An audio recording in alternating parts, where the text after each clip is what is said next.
বৰ্তমানেও হ্ৰাস পোৱা নাই দিচাং নদীৰ জলপৃষ্ঠৰ লগতে শিৱসাগৰৰ লগতে ডিমৌ সমষ্টিৰ কেইবাখনো গাঁৱৰ বানপানীৰ জলস্তৰ।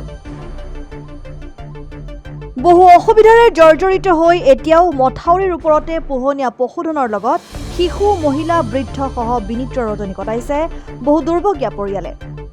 এটুপি বিশুদ্ধ খোৱাপানীৰ বাবে কৰিব লগা হৈছে হাহাকাৰ। বানপানীত ক্ষতিগ্ৰস্ত হৈছে কৃষিভূমিৰ লগতে শস্যৰ ভঁৰাল আৰু পশুধন। বুধবাৰে উক্ত স্থানসমূহ পৰিদৰ্শন কৰি অসম উন্নয়ন পৰিষদ শিৱসাগৰ জিলা সমিতিৰ বিষয়ববীয়া ৰেডি দলে বানপানীত ক্ষতিগ্ৰস্ত হৈ মথাউৰিত আশ্ৰয় গ্ৰহণ কৰা পৰিয়ালবোৰৰ দুখ দুৰ্দশাৰ খবৰ লয়। লগতে বেতবাৰী মৌজাৰ অন্তৰ্গত কোলাখোৱা টোপ বৰপাত্ৰ গোহাঁই গাঁৱৰ বানপীড়িত পৰিয়ালৰ মাজত এমুঠি অন্ন সেৱাৰ উদ্দেশ্যে সমূহীয়া ভোজনৰ কাৰ্যসূচী লয়।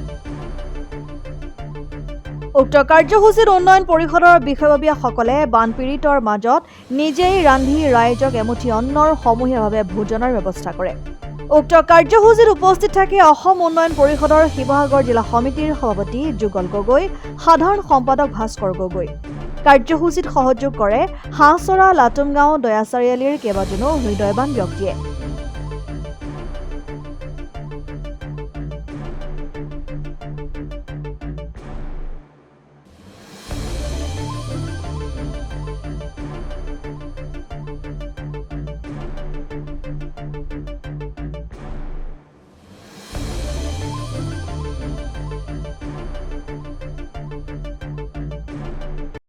আমি বৰ্তমান উপস্থিত আছোঁ শিৱসাগৰ জিলাৰ বেতবাৰী লাচিত পঞ্চায়তৰ অন্তৰ্গত কলাখোৱা টোপত।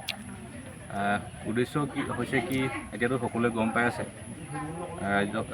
ৰাজ্যখনত বানপানীৰ সংঘাৰ সৃষ্টি কৰিছে।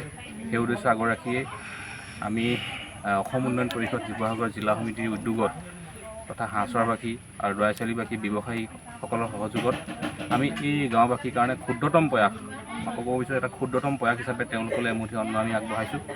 আৰু আচলতে ভুক্তভোগীজনেহে বুজি পায় নিজৰ বানপানীত ভঁৰালটো ভাগি গ'লে ঘৰখন এবুকু পানীত, গতিকে আমি সেই দুখ দুৰ্দশাৰ অন্তত এষাৰ মাত দিবলৈ আহিছোঁ।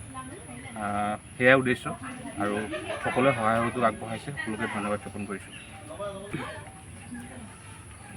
আমি অসম উন্নয়ন পৰিষদৰ পৰা শিৱসাগৰ ডিষ্ট্ৰিক্ট কমিটি হৈ আমি আজি এই বেতবাৰী যিসকল বানপীড়িত মোৰ মৰমৰ দাদা আৰু ককাইদেউ, বাইদেউ আৰু লগতে পৰিয়ালসমূহ আছে, আজি ইয়ালৈ আহি তেওঁলোকৰ দুআষাৰ মাত দিবলৈ আহিলোঁ। মাত দিবলৈ আহি যিটো অৱস্থা তেওঁলোকৰ, সেই অৱস্থাত আমিও ভুক্তভোগী হয়। আমাৰ দাদাহঁতে এমুঠি ভাত অন্ন আমাৰ কাৰণে লৈ আহি এতিয়া সকলো ৰাইজক, বানপীড়িত ৰাইজক খুৱাবৰ কাৰণে যোগাৰ কৰিছে, খাইছে। কিছুমানে চকু পানীও টুকিছে, লগৰ এজন নাই। আমাৰো বেয়া লাগিছে, আমাৰ লগতে থাকে তেওঁ। সেইকাৰণে আমি এতিয়া তেওঁ নেখাই নবৈ হ'লেও বইল ভাত খাবলগীয়া হৈছে।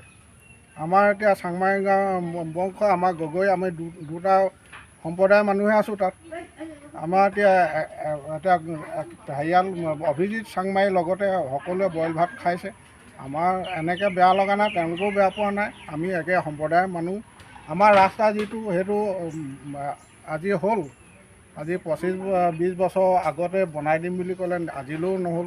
এতিয়া যিটো ৰাস্তা এতিয়া প্ৰশাসনে আহে, কয়, নিদিয়ে, চাই যায়। এতিয়া আমাৰ ইয়াতে এতিয়া দুটা দুৰ্ঘটনা হ'ল, নদীতে পৰি মৰিছে। আগত এগৰাকী মহিলা মৰিলে, এতিয়া এটা পুৰুষ মৰিছে। জেগা একেডোখৰে, সেই জেগাডোখৰ যদি বনাই নিদিয়ে আৰু কিমান দুৰ্ঘটনা হ'ব কোনো হেৰি আঁত নাই। আৰু তাৰমানে হোৱাটোতো চিয়ৰ।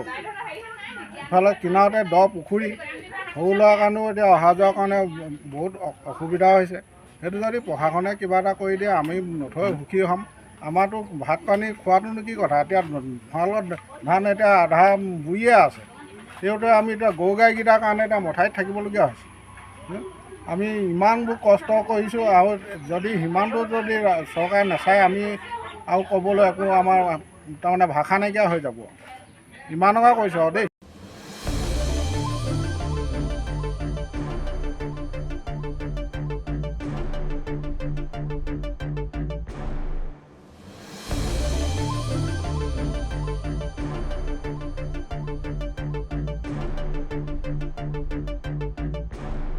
ডিমৌৰ পৰা ৰূপজ্যোতি চাংমাইৰ ৰিপৰ্ট ডেমক্ৰেটিক আছাম।